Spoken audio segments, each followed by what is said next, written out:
High friends, welcome back to my channel. আশা করি তোমরা প্রত্যেকে ভালো আছো, আমিও ভালো আছি। আচ্ছা বন্ধুরা, তোমরা বলো তো, কে চায় যে যেচে বাস খাবো? কে চায় সিরিয়াসলি? এই মানে আজকে নাম নিয়েই বলছি, যদিও আমি নাম নেই, অ্যাকচুয়ালি তাকে পছন্দ করি, তো সেই জায়গা থেকে তার নাম নিচ্ছি। সে হলো আমাদের সুতোপাদি। সুতোপাদি ভীষণ পছন্দ করে যেচে আছুলা বাসগুলো তার পেছনে নিতে। Seriously seriously. তো এই ভিডিওটা আজকে আমি করছি জাস্ট সুতোপাদির জন্য। তো বলি কি সুতোপাদি, তোমার খুব ভালো লাগে না যেচে যেচে আছলা বাস পেছনে নিতে? ভীষণ ভালো লাগে বলো। মানে কি বলবো, আমাদের মতো ছোট ছোট কন্ট্রোভার্সি ক্রিয়েটারদের কথা বাদই দাও, ছেড়েই দাও, ছেড়েই দাও। যারা তোমার পজিটিভ ভিউয়ার, যারা তোমাকে এতখানি এতখানি ডুবে গিয়ে ভালোবাসে, তোমার মানে ব্লাইন্ড সাপোর্টার, যারা তোমার কোনো দিন কোনো কিছুটা বিচার বিশ্লেষণ না করে তোমাকে প্রোটেক্ট করে, তাদের নাকটা কাটাতে তোমার ভালো লাগলো? তাদের নাকটা কাটাতে এই সোশ্যাল প্ল্যাটফর্মে তোমার ভালো লাগলো? মানে আমি আশ্চর্য হয়ে গেলাম কালকে তোমার ভিডিও এবং ম্যান্ডির ভিডিওটা দেখে। সিরিয়াসলি বলছি, সিরিয়াসলি বলছি। দেখো, আমি ম্যান্ডি স্যান্ডিকে নিয়ে কোনোদিনই সেইভাবে ভিডিও করিনি। তার মানে তো এটা নয় যে আমি ওদের ভিডিও দেখি না। আমি ম্যান্ডিরও ভিডিও দেখি, ম্যান্ডির হাজবেন্ডেরও ভিডিও দেখি, ওদিকে মারুরও ভিডিও দেখি, মোটামুটি সকলেরই ভিডিও দেখি, জানি যে বিষয়বস্তুটা কি। তো বলি কি, আমরা তো দেখো কন্ট্রোভার্সি ক্রিয়েটার, তাই তো? সত্যি কি উচিত আমাদের ভেতরের পার্সোনালে যা আছে সব কিছু কারো কাছে শেয়ার করে দেওয়া? এবং সেই জিনিসটা সেই লেভেলেরই যে আমি নিজেও জানি যে সেইটা সামনে আসলে পরে সেটা নিয়ে মানে মানুষ আমাকে ছিঁড়ে খেতে পারে, প্লাস সেটার দরুন আমার ফ্যামিলির ওপর একটা এফেক্ট আসতে পারে। আমি জেনে বুঝেও তার সাথে সেই ধরনের কথা শেয়ার করতে পারি কি, যেখানে আমি নিজেকে একজন কন্ট্রোভার্সি ক্রিয়েটার বলে দাবি জানাই আর কি। তুমি তো সেই রকম কাজটাই করলে। কতদিন চিনতে তুমি এই ম্যান্ডি স্যান্ডিকে? কতদিন চিনতে বলো তো? কতদিন? আজকে ম্যান্ডি স্যান্ডি প্রবলেমে পড়েছিল, ম্যান্ডির কথাই বলি, প্রবলেমে পড়েছিল, তোমার কান্ধা চেয়েছিল, কেঁদে কেঁদে ভিডিও করেছিল, তুমি তাকে তোমার কান্ধা দিতে গিয়েছো, বেশ কথা। ম্যান্ডিও অনেক কিছু ইমোশনাল হয়ে তোমাকে বলেছে, মানলাম। তুমিও বলে দিয়েছো, আর এমনই কিছু বলেছো যেটার ফলস্বরূপ এখন কিন্তু ম্যান্ডি সেটা দেখাচ্ছে। আরো একটা কথা বলি, ম্যান্ডির ক্যারেক্টারটা কিরকম আমাদের গোটা ওয়াইটির প্রত্যেকে কিন্তু জানে। ম্যান্ডির আর কোনো কিছুই লুকোনো, ছাপানো, ঢাকা ছোপা কিচ্ছু নেই, কিচ্ছু নেই, প্রত্যেকেই জানে। তুমি নতুন করে ম্যান্ডিকে নিয়ে কি বলবে? কিচ্ছু নেই, ম্যান্ডি একদম ওপেন টু অল। কিন্তু তোমার ক্ষেত্রে কি সেরকম? তাহলে তুমি কোন আক্কেলে ম্যান্ডিকে এই ধরনের কথাগুলো বলতে গেছো যে তোমার সাথে সামওয়ান, কারো একজনের রিলেশন ছিল, যাকে তুমি পছন্দ করতে, ভাই ফোন কথা বলতে, কিন্তু ম্যান্ডিদের মতন অতখানি রিলেশনটা তোমরা এগিয়ে নিয়ে যাওনি? কি দরকার ছিল? কি দরকার ছিল? তুমি এটা জানো না যে মানে পার্টিকুলার এরা ঠিক কিরম ধরনের? যখন এদের ভিউজের দরকার হয় তখন এরা নিজেরাই আবার তোমাকে তো বলেছিল যে আমাদেরকে নিয়ে ডার্টি কথা বলো। কালকেই তো ম্যান্ডি বললো তার ওই ভিডিওটাতে যে কবে আমি তোমাকে ডার্টি কথা বলতে বলেছিলাম, আজ থেকে 3-4 মাস আগে। তো এখন যখন সমস্ত কিছু ঠিক হয়ে গেছে তুমি কেন বলছো? আর সত্যি কথাই, সত্যি কথাই তোমার এই জায়গাটা থেকেই তো বোঝা উচিত ছিল, এই জায়গাটা থেকেই তো তোমার বোঝা উচিত ছিল যে তুমি একটু কিছু ওদের নিয়ে নেগেটিভ কথা বললেই, স্যান্ডি ম্যান্ডিকে নিয়ে নেগেটিভ কথা বললেই ম্যান্ডি ভিডিও করতে বসে যাচ্ছে। তারপরেও তারপরেও তুমি করে যাচ্ছ, তারপরেও তুমি বলে যাচ্ছ কেন বলো তো? যেমন দেখো, রাগ করবে না কিন্তু, কালকে ফুল একটা ভিডিও ছেড়েছে নাকি গিটার বাজাচ্ছে। তুমি বলো তো সুতোপাতি, কোনো দরকার ছিল ফুলের ওই ভিডিওটাকে টেনে নিয়ে সেই জায়গায় ম্যান্ডিকে আবার যুক্ত করা? কোনো দরকার ছিল কি? তুমি কিন্তু তোমার ভিডিওতে হাবে ভাবে ইশারায় সেটা বুঝিয়েছো, কোনো দরকার ছিল? আমি তোমার ওই ভিডিওটা দেখার পরেই না মন মন ভাবছিলাম যে এই যে সুতোপাতি ভিডিওটা করলো, এবার ম্যান্ডি আবার ভিডিও নিয়ে বসবে। হ্যাঁ, যথারীতি তাই দেখলাম রাত্রিবেলা ম্যান্ডি ভিডিওটা যেটা করলো তাতে কিন্তু এই কথাটা ম্যান্ডি বলেছে যে তোমার ওকে না টানলে হয় না, তাই না? কেন করছো? কেন করছো? আর যেখানে তুমি জানো যে তোমাকে ছিঁড়ে খাওয়ার মতো হাজার একটা হিংস্র পশু পাখি ওয়াইটিতে বর্তমান আছে, যে তোমার একটা ছোট্ট খাট্ট ব্যাপার দেখলে পরেও সেটা নিয়ে তোমাকে ছিঁড়ে ছিবড়ে খাবে, ছিঁড়ে ছিবড়ে খাবে, তারপরেও তুমি বলতে গেছো ভেতরের কথা। কেন? এই কদিন আগে তুমি নিজেই বললে যে এই বাড়িতে লিগ্যাল নোটিশ আসছে, কোর্টের হ্যান ত্যান, এই বিভিন্ন কারণের জন্য দাদাও একটু অফেন্ডেড, দাদা তোমার ক্যামেরায় আসতে চায় না, মানে তোমার হাজবেন্ডের কথা বলছি, তোমার শ্বশুর শাশুড়িও একটু অফেন্ডেড, সবার কথা বললে। তো তারপরে এবার গতকালকে ম্যান্ডি যে ভিডিওটা ছেড়েছে, এই ভিডিওটা দেখলে পরে তোমার কি মনে হয় তোমার ফ্যামিলির ওপর এর কোনো প্রভাব পড়বে না?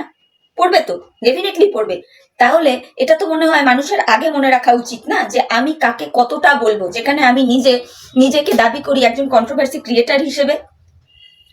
এটা তো মনে রাখা দরকার। আর যেখানে দেখো যে তুমি একটা ভিডিও করলে তোমার এগেনস্টে 50-60টা ভিডিও নেমে যায়, তোমাকে ওয়াইটির একেবারে কোণঠাসা করে রাখার চেষ্টা, সেই জায়গায় তুমি কি করে এই ধরনের লুজ টক করতে পারো দুদিনের চেনা মানুষজনের সাথে?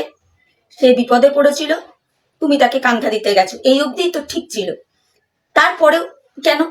তোমার ভেতরের কথা কেন? এবার যদি সত্যি তুমি তাকে মানে ম্যান্ডিকে এই কথাগুলো যদি নাও বলে থাকো না, যে তুমি এটা বলনি যে তোমার যাকে ভালো লাগতো সে তোমার থেকে 10 বছরের ছোট ছিল, এই কথাটা বলনি, তুমি বলেছো না রে সে আমার থেকে 5-6 বছরের ছোট ছিল, তার সাথে তুই যতটা করেছিস স্কুলের সাথে ততটা আমি সেরকম কিছু করিনি, পাবলিক এটা বুঝবে।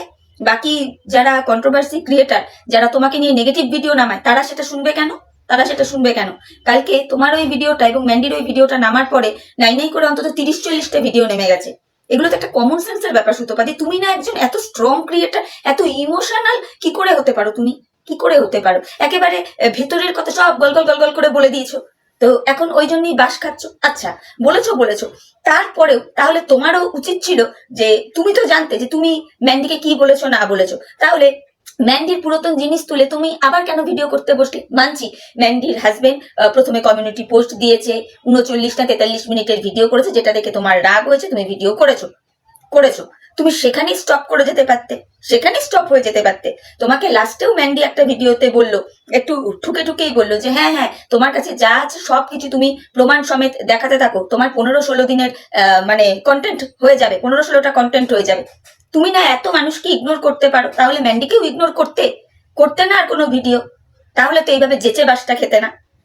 সিরিয়াসলি বলছি বন্ধুরা, কালকে যখন সুতোপাদি ওই হুলকে খেসা করে যে ভিডিওটা নামালো না, তখনই আমার মনে হয়েছে এই যে ভিডিওটা করলো সুতোপাদি, এরপরে ম্যান্ডিরও ভিডিও আমরা পাবো। আর সত্যিই তাই।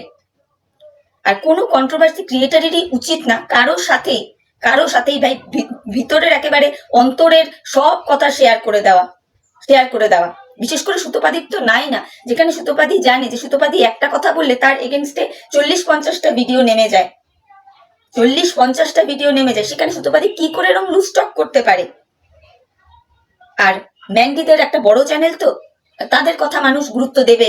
আর যারা তোমার নেগেটিভ ভিউয়ার্স বা নেগেটিভ ওয়েতে যারা তোমাকে নিয়ে কন্ট্রোভার্সি করে সুতোপাদি, তারা তোমার এই কথাগুলো যে মেনে নিবে বা বিশ্বাস করবে সেটা নাও হতে পারে। তারা কন্ট্রোভার্সি পেয়েছে, তারা অবশ্যই করবে, যেটা তারা অলরেডি করতে শুরু করে দিয়েছে। এই ধরনের ভুল কি করে করতে পারো তুমি? কি করে করতে পারো? মানে একটু তো বিচার বুদ্ধি করে কাজ করো। আরে ভাই, আমরা ওয়াইটি করতে এসেছি, নিজেরা কাজ করব, কন্ট্রোভার্সি করব, নিশ্চয়ই করবো, কিন্তু তার একটা প্রসেস থাকবে তো, একটা ওয়ে থাকবে তো। কাউকে পার্সোনাল অ্যাটাক করে তো কন্ট্রোভার্সি হয় না, কাউকে পার্সোনাল অ্যাটাক করে নোংরা থেকে নোংরা কথা বলে কন্ট্রোভার্সি হয় না। ভিডিওতে ভাই যেটা দেখবো সেটা বলবো, ভিডিও বহির্ভূত কোনো কথা বলাই উচিত না। ভিডিওতে আমি দেখালামই না যে আমি রুগী কি না, ভিডিওতে আমি দেখালামই না আমার রেপ হয়েছে কি হয়নি, সেটা নিয়ে কেউ কপচাতে বসে গেল, তো এগুলোকে কন্ট্রোভার্সি করা বলে না, এটাকে বলে নোংরামো। এটা ওয়ান টাইপ অফ ক্রাইম। একটা উদাহরণ দিলাম জাস্ট।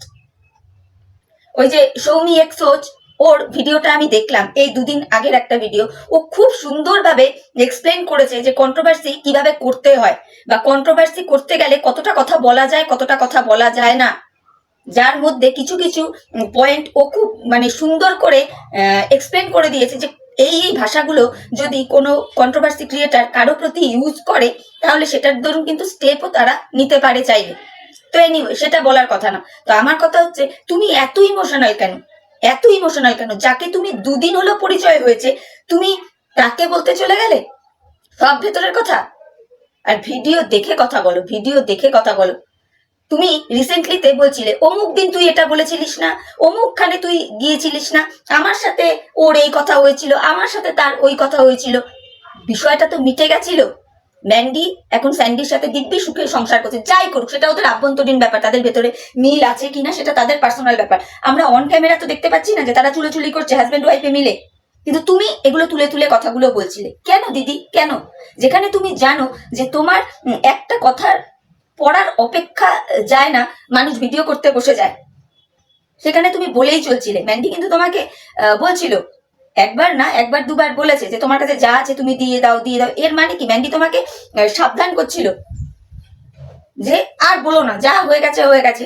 যার জন্য ম্যান্ডি এই কথাও বলেছে, 1 মিনিট বন্ধুরা, ম্যান্ডি তোমাকে এই কথাও বলেছে যে যা হয়েছিল সেটা তো আজ থেকে 4-5 মাস আগে হয়েছে, এখন তো আর কিছু নেই, তাহলে তুমি বা কেন ছাড়ছো না?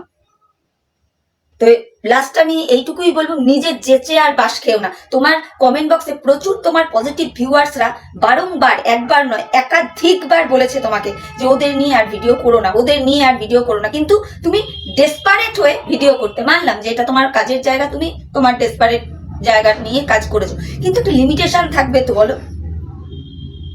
আর ওই যে বললাম ম্যান্ডি স্যান্ডির ব্যাপারটা হচ্ছে আমাদের টোটাল ইউটিউবের কাছে ওপেন টু অল। ওদের মানুষ জানে তুমি নতুন কিছু ওদের সম্পর্কে শুনিয়ে দর্শককে অন্যরকম কিছু বোঝাতে পারবে না, কিন্তু ওদের মুখ থেকে তোমার সম্পর্কে যদি ছোট্টখাট্ট একটা কথা বের হয় না, সেটা কিন্তু অন্য অনেক রকম বড় একটা ইস্যু হয়ে দাঁড়াবে, যেটা হয়ে দাঁড়িয়েছে। কালকে রুনা লাইফস্টাইলে রুনাদি তার লাইভে খুব সুন্দর করে বলেছে, খুব সুন্দর করে বলেছে কথাগুলো, খুবই সুন্দর করে বলেছে। তো আমারও মনে হয় যে কন্ট্রোভার্সি ক্রিয়েটার আমরা যারা রয়েছি, আমাদেরকে না একটা দায়রা মেনটেন করে চলা উচিত যে কতটা বলবো। আর এখানে আমরা কাজ করতে এসেছি, সত্যি তো রিলেশন পাতাতে, ভালোবাসা পাতাতে তো এখানে আসিনি, তবুও ভিডিও করতে করতে করতে করতে কারোর প্রতি কারো একটা সফট কর্নার চলে আসে, একটা ভালোবাসা তৈরি হয়ে যায়। আর সেই জিনিসটা কিন্তু আমারও তোমার প্রতি রয়েছে, একটা ভালোবাসার জায়গা, একটা সফট কর্নার, যার জন্য তোমাকে এতগুলো কথা আমি বললাম। রুনা দিও বলেছে এর আগে, তোমার কমেন্ট বক্সে তোমার প্রচুর সংখ্যক ভিউয়ার্সরা বলেছে, কিন্তু না, তুমি কারো কথাটা শোনোনি। ওই জন্যই মানে ব্যাপারটা এরকম হয়ে গেছে, বাস কেন তুমি ঝাড়ে এসো আমার, আর বললাম না। তো এখনো বলবো একটু মাথা ঠান্ডা করে চলো, এমন কিছু করো না যেটাতে আরো 10টা মানুষ তোমাকে নিয়ে খিল্লি ওড়াবার সুযোগ পায়। চলো এইটুকু বলার ছিল। তো বাকি বন্ধুদের বলবো, বন্ধুরা আমি যে কটা কথা বললাম একটু ঠান্ডা মাথায় চিন্তা করে বলো তো যে আমি কি খুব ভুল কথা বললাম না ঠিক বললাম। তো তোমরা তোমাদের মূল্যবান মতামত আমার কমেন্ট বক্সে জানিও। আর আমার এই ভিডিওটা দেখে যদি তোমাদের ভালো লাগে তাহলে অবশ্যই লাইক, কমেন্ট, শেয়ার আর সাবস্ক্রাইব করে আমার চ্যানেলের পাশে থেকো। তাহলে চলো এখনকার মতো বিদায় নিচ্ছি, নতুন একটা ভিডিও নিয়ে আবার দেখা হয়ে যাবে। ততক্ষণ প্রত্যেকে ভালো থেকো, টাটা, বাই, লাভ ইউ অল।